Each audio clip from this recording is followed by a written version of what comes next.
Damai sejahtera yang daripada Tuhan Allah Bapa, yang melampaui segala akal budi dan pikiran manusia, kiranya menyertai kamu sekalian di dalam Kristus Yesus, Tuhan dan Juru Selamat.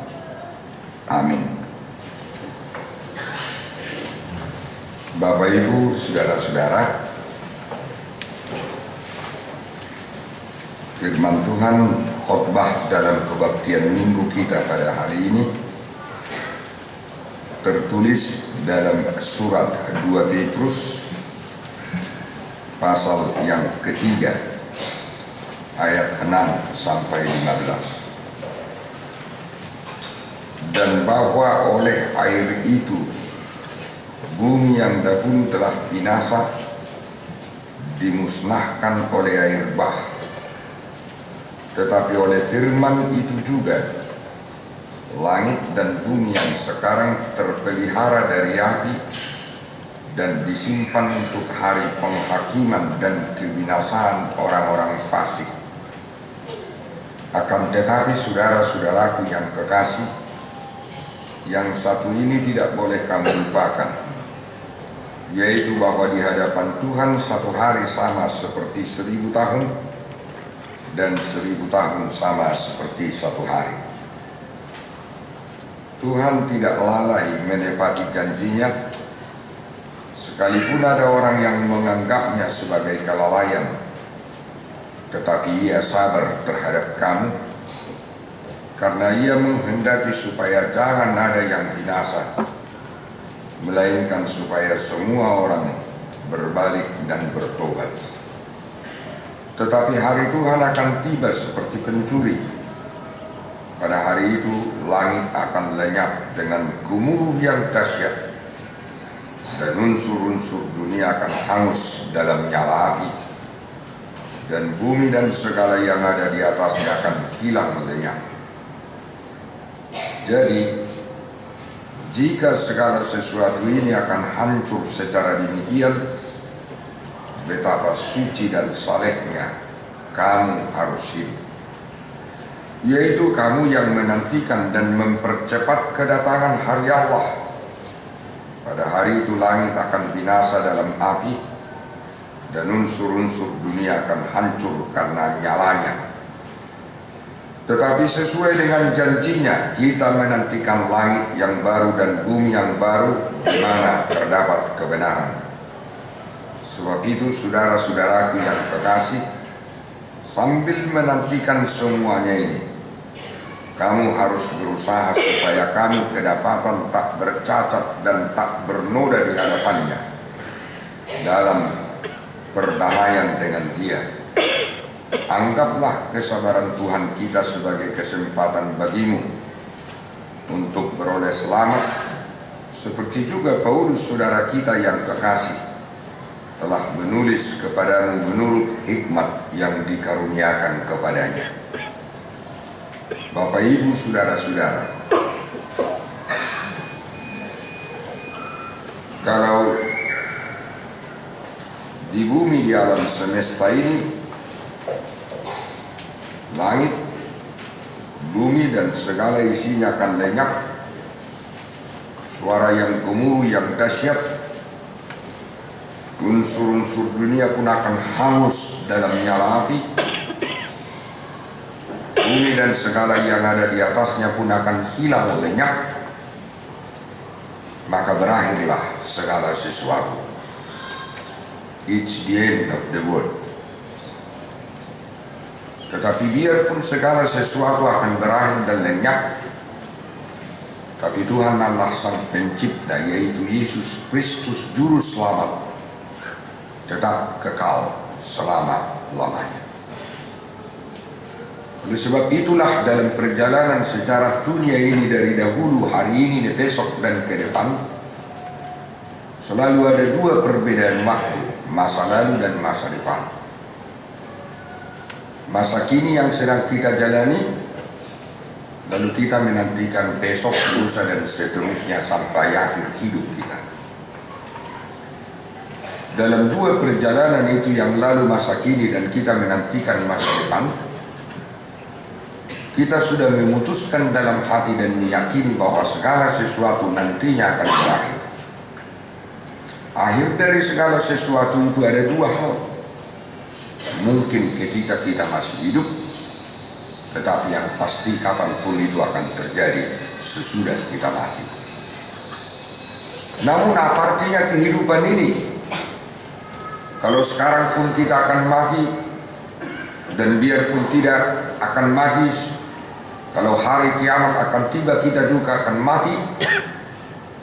Orang Kristen, orang percaya tidak larut dalam pemahaman dan pemikiran tersebut, karena orang percaya suatu waktu Tuhan pencipta alam semesta juru selamat itu pasti akan membangkitkan semua orang yang percaya dan membawanya ke dalam kehidupan yang kekal.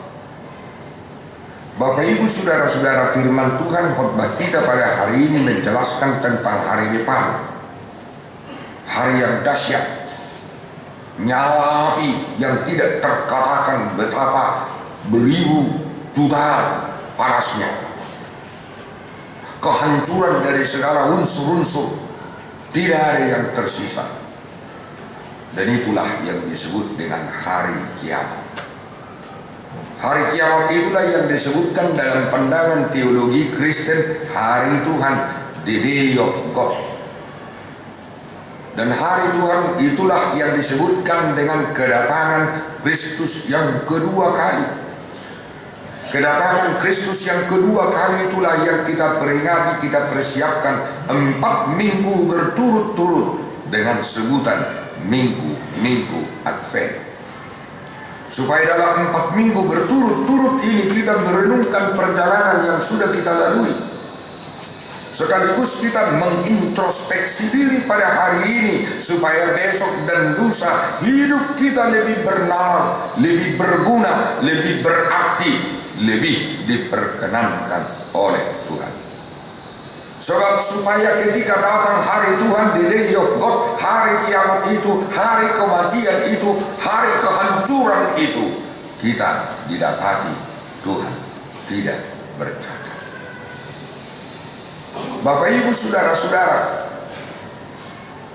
minimal ada 19 film-film tentang hari kiamat. 8 diantaranya yang terkenal mungkin sudah biasa kita tonton. Bagi saya saya sebutkan 3 film tersebut. Film yang pertama sebuah fiksi yang dilakonkan oleh Bruce Willis yang disebut dengan 12 Monkeys. Di bumi ini, di jagat raya ini, lalu tiba-tiba muncul sebuah virus yang tidak dapat diatasi oleh kedokteran manapun, dan hanya beberapa hari membunuh 5 miliar penduduk bumi ini. Itu adalah sebuah fiksi. Fiksi adalah sebuah pandangan apokaliptis. Pandangan apokaliptis ini yang dimaksud ialah melihat masa depan. Melihat masa depan melalui ramalan, melihat masa depan melalui nubuatan, melihat masa depan melalui mata rohani, melihat masa depan melalui iman. Tidak banyak orang yang memiliki kemampuan ini. Orang-orang indigo mungkin bisa melihat itu. Orang-orang telepator, orang-orang matematika, ahli-ahli, orang-orang astrolog. Namun orang yang paling cerdas dan paling memahami masa depan itu adalah orang-orang yang takut kepada Tuhan. Saudara-saudara, ketakutan kepada Tuhan bukan ketakutan dalam arti fobi, tapi ketakutan kepada Tuhan itu karena didasarkan oleh sebuah pemahaman dan keyakinan Tuhan itu kekal manusia itu fana. Tuhan itu kudus, manusia itu bercacat. Tuhan itu maha kuasa, manusia itu adalah sangat kerdil.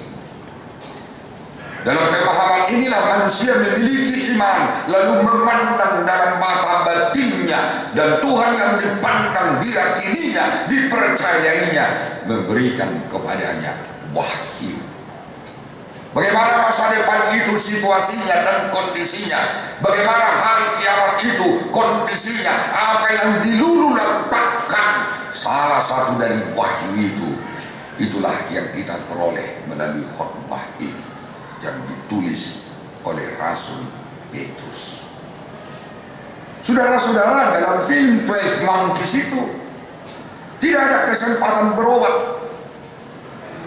Tadi kita dengarkan dalam surat Petrus tentang hari AIDS. Orang yang hidup dengan HIV/AIDS. Komite HIV/AIDS HKBP didirikan tahun 2003. Sampai tahun 2005 hanya ditemukan di Tapanuli 3 sampai 5 orang per tahun. 2006 sampai 2009 hampir 3 tahun mulai ditemukan 7 sampai 10 orang per tahun. Itu berarti kalau kita catat rate tertingginya hanya sekitar 0,8 orang per bulan. Tapi 2010 sampai 2012 3 tahun juga tidak lagi hitungan per tahun, tapi per bulan ditemukan 3 orang per bulan. Bapak Ibu akan terkejut, tahun 2014 sampai hari ini ditemukan 7 sampai 10 orang per bulan. Rumus dari HIV/AIDS ialah kalau ditemukan 1, maka ada yang hiding 100 orang. Kalau ditemukan di Indonesia 40 juta kali 100 lah, itulah yang sudah terinfeksi atau terindikasi. Namun HIV/AIDS ini sudah puluhan tahun, dan banyak orang yang berhasil hidup dengan HIV/AIDS. Michael, siapa pemain basket yang terkenal itu? Karena dia makan obat, karena dia mengerti benar mengenai virus ini, dia masih bisa produktif. Dan itulah yang diisyaratkan oleh surat dari Petrus, supaya kita tidak menghina orang itu, tapi bisa mendampingi mereka supaya mereka bisa hidup dengan wajar, bisa kreatif dan produktif.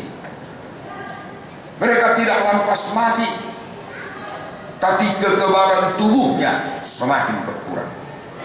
Dengan perawatan, dengan pola hidup, dengan penyuluhan, mereka bisa bertahan puluhan tahun. Yang dimaksud dalam film 12 Monkeys itu bukan virus seperti HIV/AIDS. Sebab virus yang disebutkan dalam fiksi itu hanya beberapa hari membunuh 5 miliar orang. Itu film yang pertama yang paling saya sukai, dibintangi Bruce Willis. Yang kedua film yang disebut dengan 2012. Ini dibintangi oleh John Cusack. Matahari semakin panas, menjadi merah kusam, sehingga timbullah pemanasan yang tinggi di bumi ini. Lalu terjadilah gempa bumi gunung, akibatnya tsunami di mana-mana. Bayangkanlah kota Los Angeles yang luas itu menjadi samudra, semua hilang lenyap. Lalu film ini tentu merupakan sebuah film apokalipsis yang didasarkan pada ramalan suku Maya yang terkenal itu. Nenek moyang kita juga dahulu kayaknya pintar melihat masa depan, ada tanda bahaya besar. Lalu kakek moyang kita di kampung-kampung kalau terjadi apa yang disebut dengan gempa bumi, ibu-ibu, bapak-bapak keluar ke halaman rumah. Lalu bawa itu adu. Lalu mereka arahkan ke langit dan mereka pukulkan ke tanah supaya gempa itu berhenti. Itu obatnya, kata kakek moyang kita, entah benar, entah tidak. Tapi semakin tinggi ilmu kita, teknologi kita semakin maju. Bahkan di Amerika ada alat dan ada para ahli yang sepertinya bisa memecahkan atau katakanlah bisa menghentikan badai tornado. Itu pun hanya sementara, tetap juga badai itu melanda, bahkan mengangkat pohon yang sebesar apapun, apalagi manusia. Itu menunjukkan alam ini bergerak, alam ini terus akan melakukan aktivitasnya. Tetapi suatu saat alam ini juga akan berakhir. Sama seperti kita yang sangat kecil dan tidak berdaya. Memahami dan menyadari kondisi kita yang sangat lemah itu, yang sangat sementara itu, dan kemudian menyadari diri kita yang berdosa dan bercacat ini tidak layak di hadapan Tuhan. Itu sebabnya maka kita pun takut menghadapi hari esok. Takut luar biasa. Bayangkan saudara-saudara, kalau misalnya apa yang disebutkan dalam film Armageddon itu, ini dibintangi juga oleh Bruce Willis yang terkenal itu. Ada android dari luar angkasa yang meluncur mengarah ke bumi, hanya hitungan 1 bulan. Asteroid ini besarnya sebesar Texas. Semua diluluh lantakkan. Lalu kita bayangkanlah hari Tuhan itu demikian kejamnya. Dan kalau kitab-kitab Injil itu menyebutkan nanti pada hari kiamat itu ternyata orang-orang gila, orang-orang kejam, orang-orang yang menikam Yesus pun akan melihat kejadian itu. Lalu Tuhan akan menuntun umatnya berjalan di hadapannya menuju ke tempat abadi, itulah sorga dan itulah kehidupan yang kekal.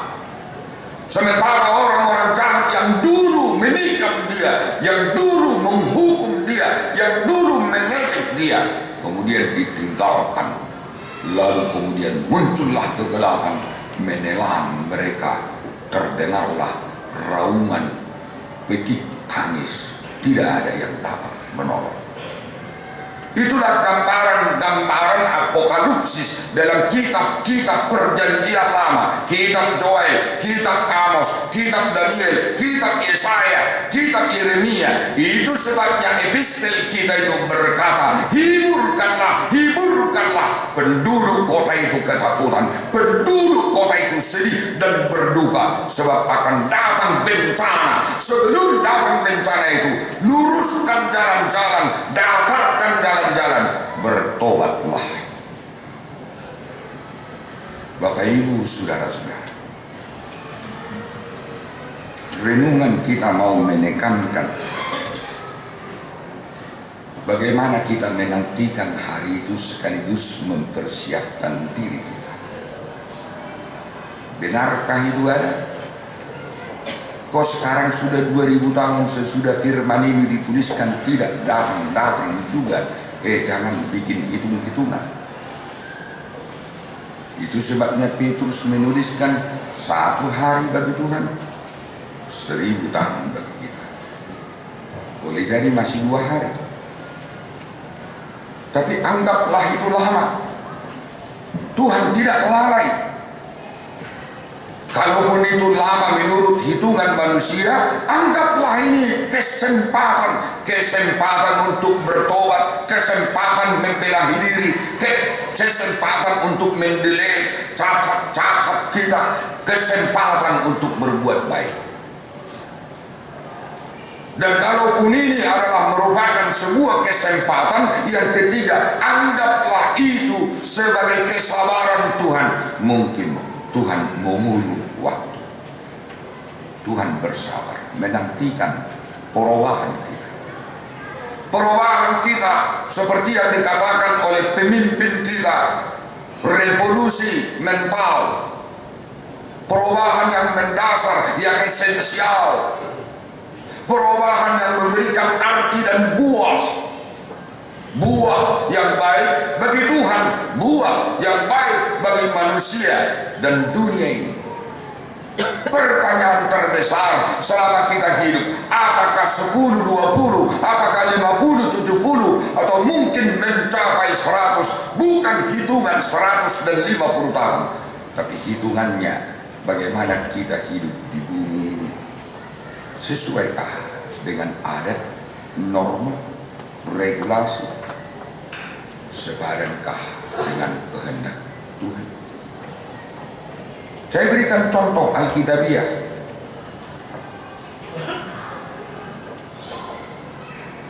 Ketika Salomo berdoa,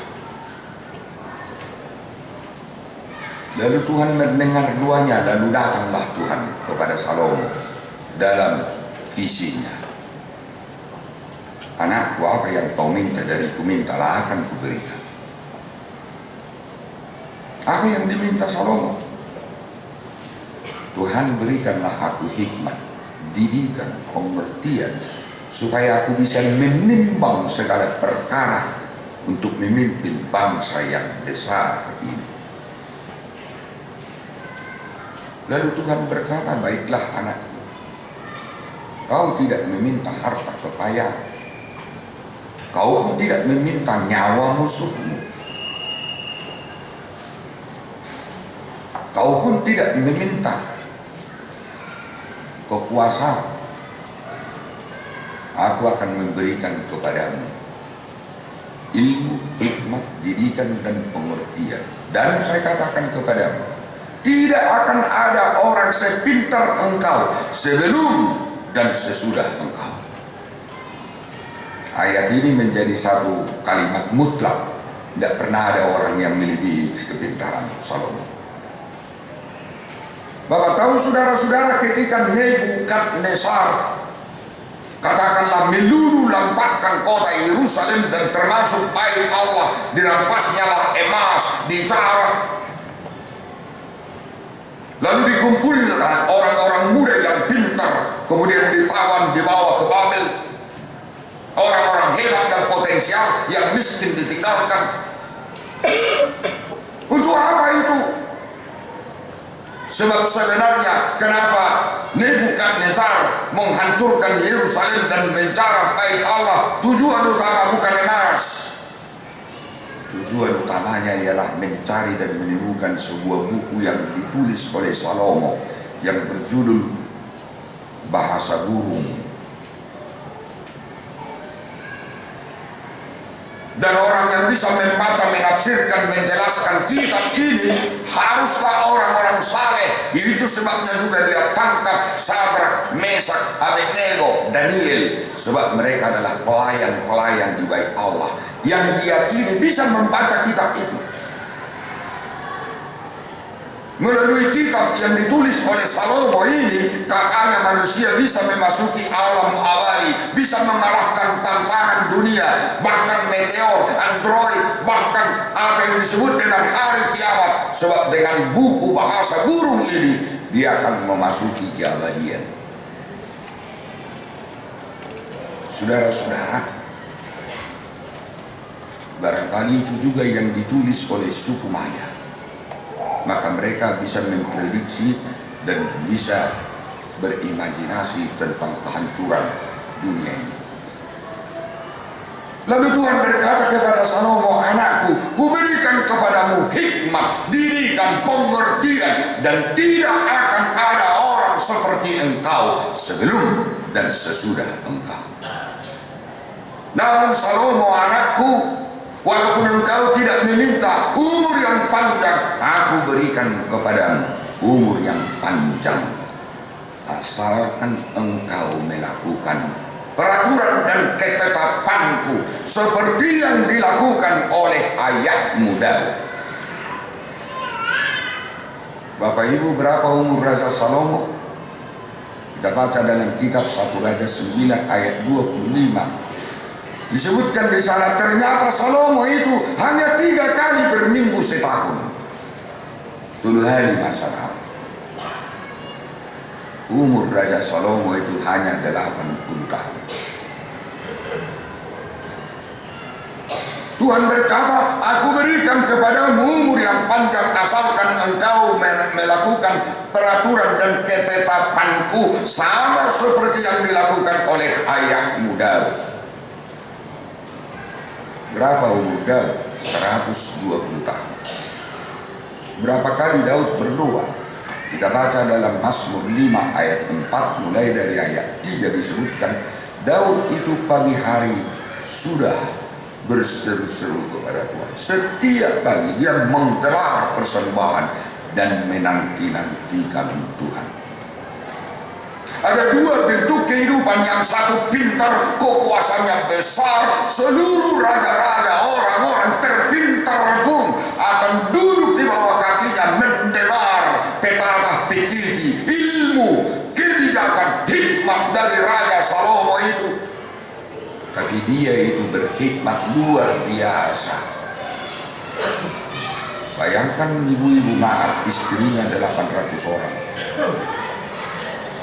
Berminggunya hanya 3 kali 1 tahun. Lalu ayahnya Daud berbeda sekali. Daud yang digelar oleh Tuhan, hamba-Ku Daud. Lalu kerajaan Israel itu sampai hari ini juga disebut kerajaan Daud. Dan kerajaan Daud itulah kakek moyang daripada Yesus Kristus. Dan Yesus Kristus itulah Tuhan, kerajaannya sedang dibangun dan terus akan dibangun. Tetapi dalam satu jalur yang jelas, hidup menjalani ketetapan, peraturan, dan kehendak Tuhan. Itulah jalan kehidupan orang Kristen. Nah, kalau firman ini menyatakan kedatangan hari kiamat, the day of God itu seperti kedatangan pencuri, supaya ketika datang kamu didapatinya sudah siap, tidak bercacat, hidup dalam kehendak Tuhan. Pertanyaan terbesar, apakah salah satu bentuk dari kehendak Tuhan itu berbuat baik, mengasihi sesama, menghormati siapapun, memberikan amal kepada orang miskin, menuntun orang yang timpang dan buta, menyemangati orang yang sangat bersedih dan berduka. Katakanlah, orang yang melakukan kehendak Tuhan itu adalah orang yang bisa membaca pikiran orang lain. Lalu sebelum dikatakan dia sudah lakukan. Seorang anak gadis bisa membaca, bisa melihat, bisa membaca gestur ayah dan ibunya. Marah enggak? Sedang bagaimana enggak? Lalu sebelum marah, dia sudah melakukan ini dan itu. Seorang ibu bisa dibaca oleh putranya, ini sedang galau, ada masalah besar, mungkin keuangan, mungkin penyakit. Lalu putranya kemudian melakukan ini dan itu. Ibu, saya akan pergi, saya akan cari uang, saya akan bekerja serabutan di sana sini supaya ibu jangan saya repotkan. Lalu ibunya kemudian memandang putranya, hatinya dicerahkan, kegalauannya teratasi.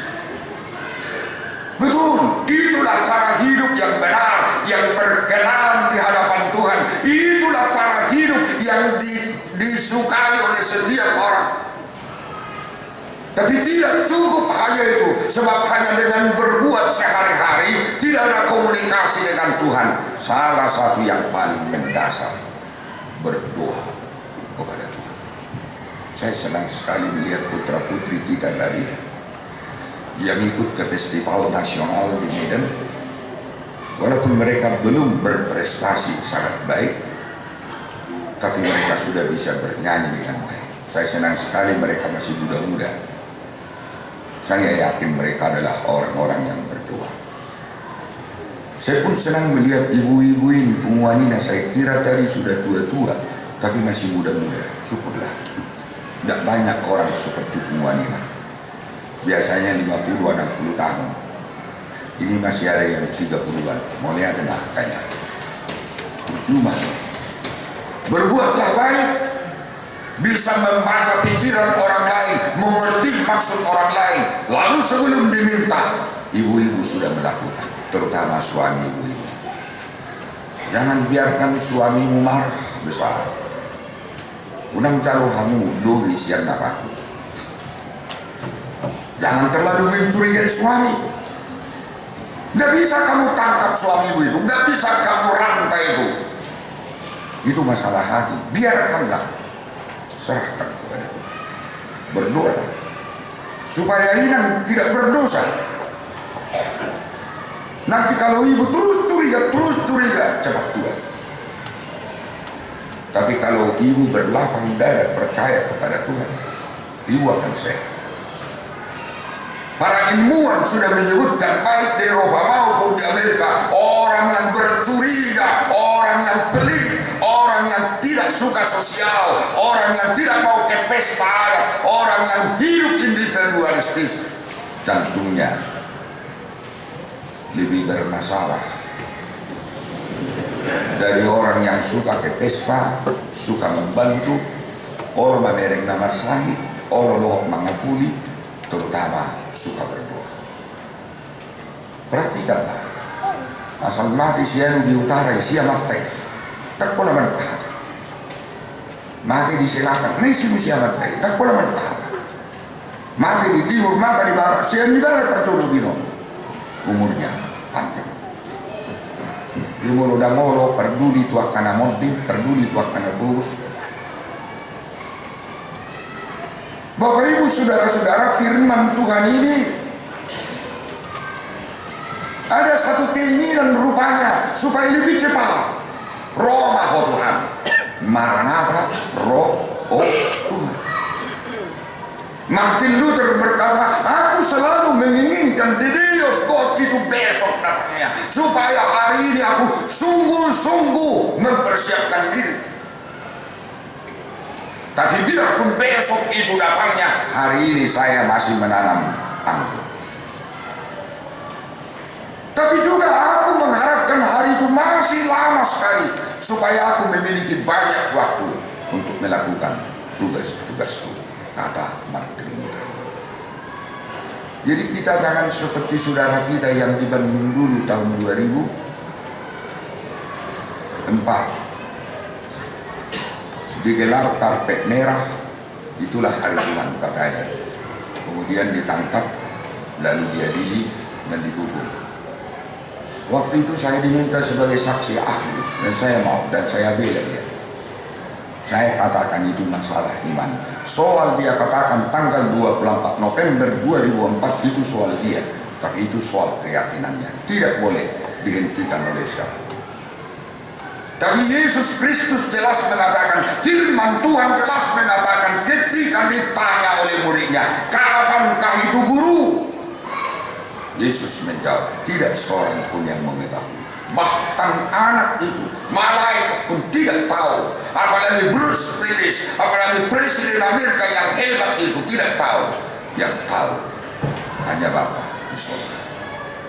Persoalannya, bagaimana kita menantikan itu? Siapkah kita atau tidak? Saya yakin Serkom ini siap. Bayangkan Bapak Ibu, gereja kita di seluruh bumi ini jumlahnya 3.320, pendeta 1.800, guru jemaat biar Floria Kones 1.000, berarti 2.800, masih kurang 500 lagi supaya ada uduan di situ.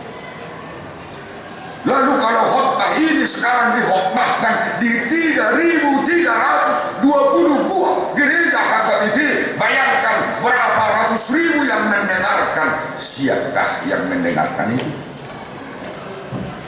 Atau hanya berminggu, atau hanya kebiasaan, tetapi tidak menanamkan firman Tuhan itu dalam hidupnya, supaya firman Tuhan itu berakar, bertumbuh dan berbuah. Buahnya adalah hidup yang baik di hadapan Tuhan dan di hadapan manusia. Jadi orang-orang yang menanti-nantikan Tuhan itu tidak lagi menantikan hari kiamat itu sebagai penghakiman dan penghukuman.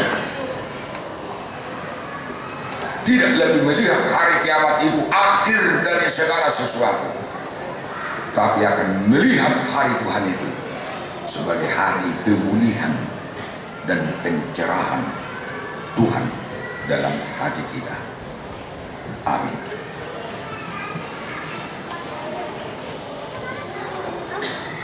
Bapa kami yang di sorga, berkatilah kami semua untuk mengerti dan melakukan firman Tuhan, supaya kami introspeksi evaluasi, lalu melakukan hal-hal yang Tuhan perkenankan dan Tuhan kehendaki dalam hidup kami dalam masa penantian Adventus, kematian kami, hari kedatangan Kristus kedua kali, hari pemulihan dan hari yang kekal. Di dalam nama Anakmu Yesus Kristus Tuhan kami. Amin.